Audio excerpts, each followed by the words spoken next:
Yeah. Well, Swedish scholar Tobias Hübinette makes the argument that I'm bouncing off of here and learning a lot from, that the reason that adoption has continued in South Korea beyond the period where the Christian right was sort of rescuing people in the aftermath of the war had a lot to do with the failure of the South Korean state to build a child welfare system. And so exporting children became the strategy for how you support or don't single mothers and their children. So that's the political economy argument. That's not what you're asking. You're asking about the forms of shame and the social non-viability of being a single mother in South Korea. And that, it seems to me Eliana Kim, in Adopted Nation, has just written a very smart book on adoption from South Korea that gets at some of that. And beyond that, I don't know. I don't have a strong sort of sense of why adoption from South Korea has had this kind of staying power as a social institution, even as reproduction, even as fertility rates drop below replacement levels. And there's an increasingly sort of robust discourse that this is, especially around the Olympics, that this is a national shame. And yet yet it stays really strong. So it's something somebody else should write. Yeah.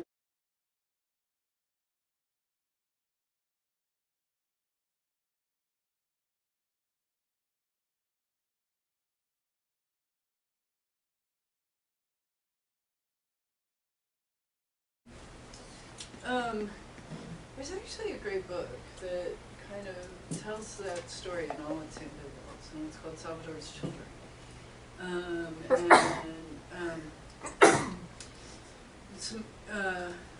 Somebody who I think I should not name, but writing under the pen name of Leah Marin, sort of talks about the clear complicity in her mind of the U.S. military and certainly the Salvadoran military with how children came to be adopted, and her worries about the system even as she participated in it. And it seems to me that if we want to sort of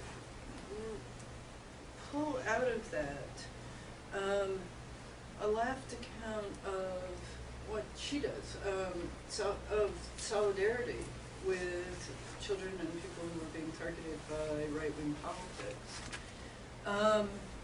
that we need to understand that people are participating in a system that they don't control the terms of. And the best we do with adoption is recognize that it's the end point of trauma and tragedy. And the thing I object to the most is the celebratory narrative in which this is just a great solution for everybody involved. It's not adoption itself. Because, some of the children, I know I'm thinking about Salvador because I'm thinking about Leah Marin. Some of those children that got bumped into orphanages in the cities and hence available for transnational adoption, especially now to go back to Guatemala, in the Guatemalan context, very few of those children ever made it back to their families. So it's not like the folks on the left who were bringing kids from Latin America were necessarily engaged in a process that disrupted the reunification of families. But yeah, I mean, it makes me uncomfortable, and here's the other one the other discourse that seems even less critical and concerned is a lot of the gay, transnational, and transracial adoption. I think in the 70s and 80s you found a gay and lesbian community that was engaged in a critical discourse about adoption and what happened to these kids' mothers and how did they become available. And now it's about, Lynn left, now it's about reproductive rights, right, for gay and lesbian people to have these children, not about the reproductive rights of their impoverished families.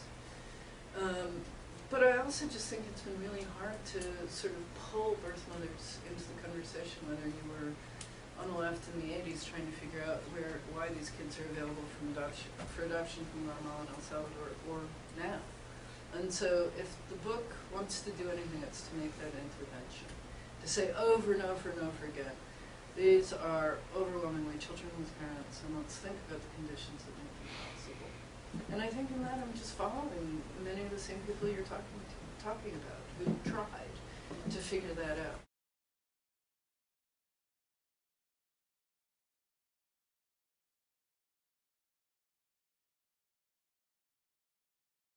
Because I think I've said it badly, if that's what you think I said. Actually, what I want to say is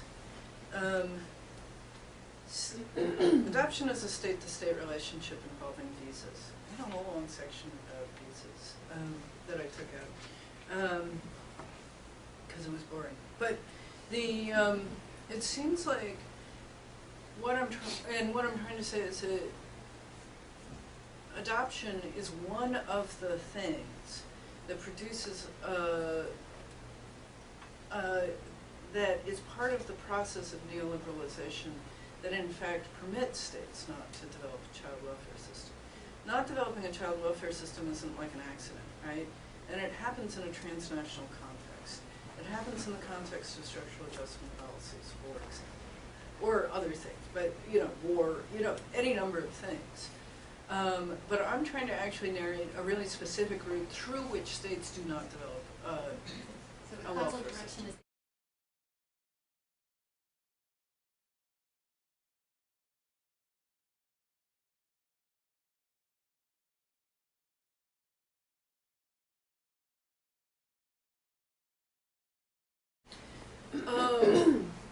Well, one answer used to be war.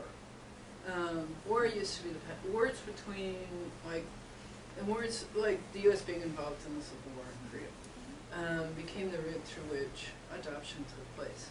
Now it's not that. Now it's certain forms of, what I'm trying to suggest here, certain kinds of economic or social disintegration.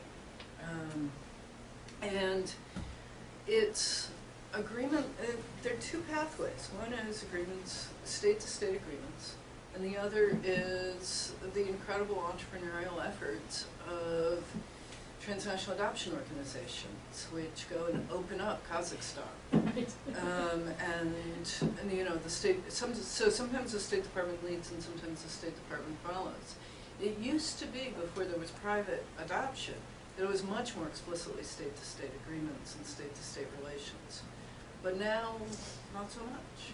And then there's the super entrepreneurial version, which is only achievable by a handful of people like Madonna, which is the individual entrepreneurial thing, where Malawi has no legal structure for adoption, so Madonna, with $1 million, can create a legal structure for adoption.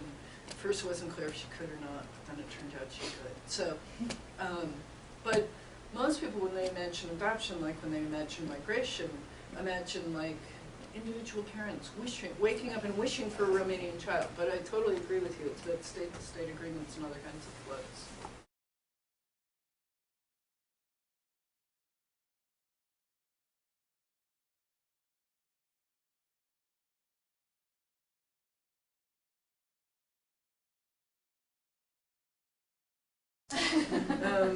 Yes, it seems to me that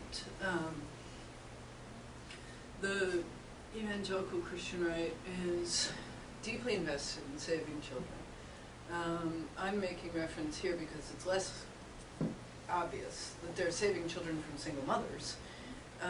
But they're also, there's also sort of earnest, good, bad, I don't know, for concern. And I mean, truly, when you look at who adopts children from foster care, this is when it gets really sharp. Earnest, liberal gay people and the Christian right. Two groups of mostly, but not exclusively, white folks, like trying to help. And the symmetry, I always like to make the symmetry sort of disturbing, because I think it should be.